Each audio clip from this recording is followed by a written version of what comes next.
할렐루야. 11월 30일 목요일 새벽입니다. 오늘 하나님께서 주신 은혜의 말씀은 마태복음 9장 9절에서 13절 말씀이 되겠습니다. 신약성경 마태복음 9장 9절에서 13절 말씀을 봉독해 드리겠습니다.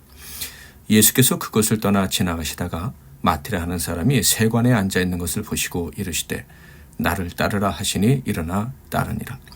예수께서 마태의 집에서 앉아 음식을 잡수실 때에 많은 세리와 죄인들이 와서 예수와 그의 제자들과 함께 앉았더니 바리새인들이 보고 그의 제자들에게 이르되 어찌하여 너희 선생은 세리와 죄인들과 함께 잡수시느냐. 예수께서 들으시고 이르시되 건강한 자에게는 의사가 쓸데없고 병든 자에게라야 쓸데있느니라. 너희는 가서 내가 긍휼을 원하고 제사를 원하지 아니하노라 하신 뜻이 무엇인지 배우라. 나는 의인을 부르러 온 것이 아니요 죄인을 부르러 왔노라 하시니라. 아멘. 오늘은 제자가 된 죄인, 제자가 된 죄인이란 제목으로 하나님 말씀을 상고하겠습니다. 마태복음 9장의 첫 번째 단락에서 예수님은 중풍병자를 고쳐주시면서 바리새인들의 심기를 매우 불편하게 만드셨습니다. 단순히 병만 고쳐주신 것이 아니라 그 환자의 병을 고쳐주시기 전에 그의 죄를 사한다는 엄청난 말씀을 하셨기 때문이죠. 하나님만이 하실 수 있는 이 일을 피조물인 인간이 했다는 사실에 서기관들, 즉 바리새인들은 몹시도 불편해했습니다. 즉 한 사람이 구원받았다는 사실보다도 예수가 그런 말을 하셨다는 사실에 더 화가 치밀어 올랐죠. 그들은 예수라는 자가 병자 몇 명 고치더니 우쭐해서 자신이 하나님이라도 된 줄 아는구나 라고 생각을 했을 것입니다. 그들은 예수님이 하나님을 빙자한 신성모독죄를 범했다라고 생각하게 되었죠.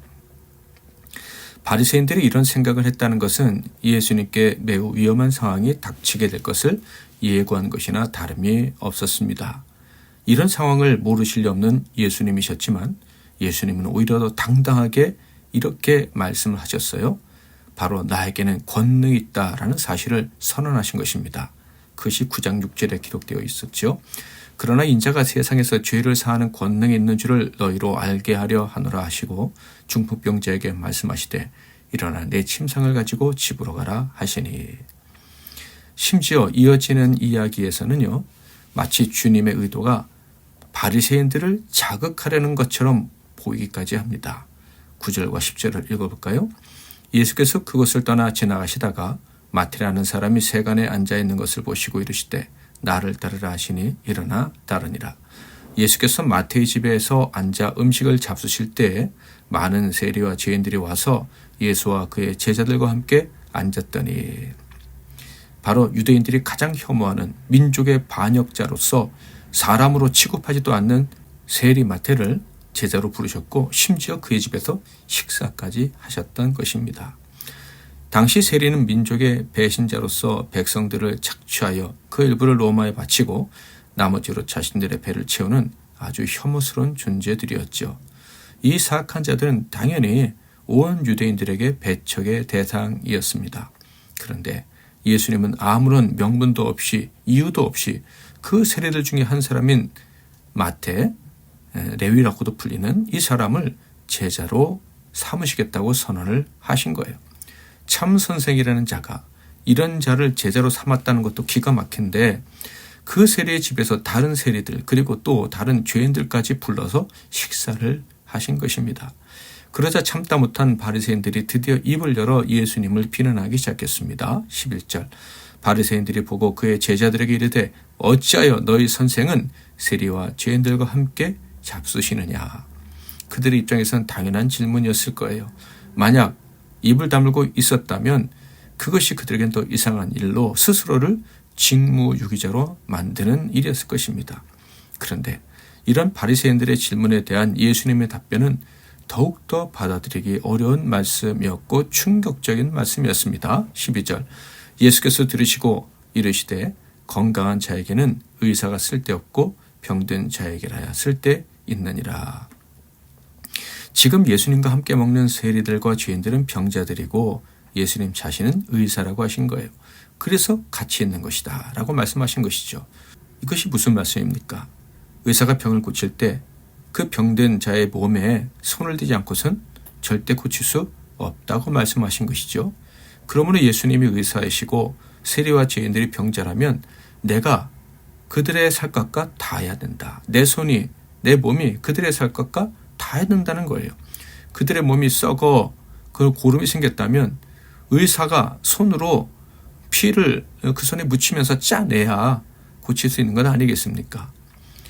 내가 의사니 당연히 내 환자들과 같이 식사하는 것, 그들과 같이 섞이는 것 전혀 이상한 일이 될 수 없다라고 하신 거예요. 그러 나는 의사이고 그들을 고치는 자이므로 그들과 함께 있어도 나는 부정하지 않다라는 말씀까지 하신 거예요. 바리새인들 입장에서 예수님의 이 논리는 들어본 적도 없고 한 번도 생각해 본 적도 없는 논리였습니다. 그러므로 그들은 예수님의 말씀에 대응할 방법을 찾지 못했죠. 그러나 분명한 것은 자신들이 완전히 무시당했다, 심지어 모욕을 당했다라는 느낌마저 들었을 거예요. 그래서 예수님에 대한 분노와 적개심이 더 커졌습니다.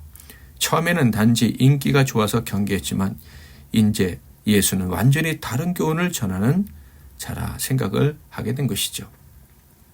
그러나 세리로 살다가 오늘 갑자기 아무런 조건 없이 제자로 부르심을 받은 마태 입장에서 생각해 본다면 자신은 죽어 마땅한 죄인이고 온 민족에 심지어 이웃과 친지들에게도 미움과 그리고 또 부끄러움의 대상이었는데 당연히 거룩하신 분의 제자가 될 수도 없고 꿈도 꿀 수 없고 그저 그런 일은 부럽기만 한 남의 일일 뿐이라 생각하고 살아왔는데 갑자기 주님이 자신을 제자로 삼아주신 거예요.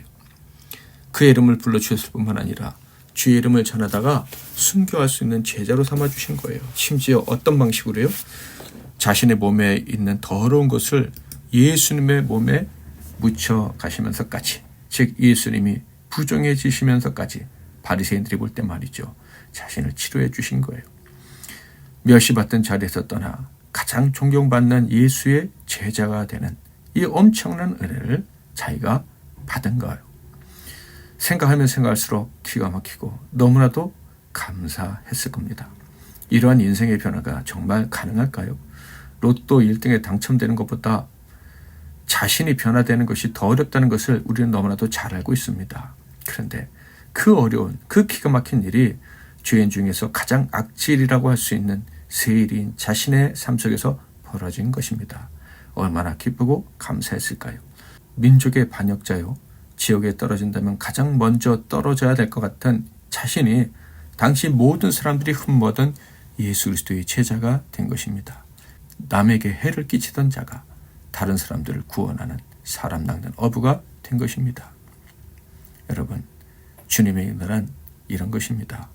자격 없는 자에게 거저 주시는 것입니다. 또한 주님의 은혜는 바로 이런 사람이 깨닫는 거예요. 나에겐 아무런 자격이 없는데, 단지 깨어진 인생일 뿐이었는데 하나님이 나를 불러주셨다. 사랑하는 성도 여러분, 여러분은 은혜를 아십니까? 은혜를 입으셨습니까? 그 은혜에 감사하고 있습니까? 우리 자신이 얼마나 천한 존재인지를 잊지 말고 그 은혜에 언제나 감사하면서 살아가는 저와 여러분 되시고, 오늘 하루도 이 비천한 자를 불러주시고 동행해 주시고 순간순간 지켜주시고 도와주시는 은혜를 기억하고 승리하시고 또 행복하시기를 주님의 이름으로 축복합니다. 하나님의 은혜로 1절 2절 찬양하고 기도하겠습니다. 하나님의 은혜로 있을 데 없는 자 왜 구속하여 주는지 난 알 수 없도다. 내가 믿고 또 의지함은 내 모든 형편 아시는 주님 늘 보호해 주실 것을 나는 확실히 아네. 왜 내게 굳세 믿음과 또 복음 주셔서 내 마음이 항상 편한지 난 알 수 없도다. 내가 믿고 또 의지함은 내 모든 형편 아시는 주님 늘 보호해 주실 것을 나는 확실히 아네. 오늘도 말씀을 잡고 기도하시고 승리하시는 하루 되시기를 바랍니다. 제가 먼저 잠깐 기도하고 여러분도 이어서 개인의 기도를 하나님께 올려드리고 하루를 시작하십시오. 살아계신 하나님 아버지, 자격 없는 원수되었던 우리를 조건 없이 하나님이 정하신 때 불러주시고 의롭다 하시고 주님의 제자로 살게 해주시니 감사합니다. 뿐만 아니라 매 순간 우리를 다시 살리시고 다시 하나님의 은혜에 사로잡혀 살 수 있도록 또다시 기회 주시니 정말로 감사합니다. 평생 주님의 은혜를 기억하며 살아가게 하옵소서. 조금이라도 교만한 마음이 우리 안에 들어오지 않도록 오늘도 우리를 지켜 주옵소서. 오늘도 자격 없는 자를 도와주시는구나, 자격 없는 자에게 은혜를 베풀어 주시는구나, 함께 하시는구나 라는 것을 느끼고 감사하는 하루가 되게 하옵소서. 예수 그리스도의 이름으로 기도하옵나이다. 아멘.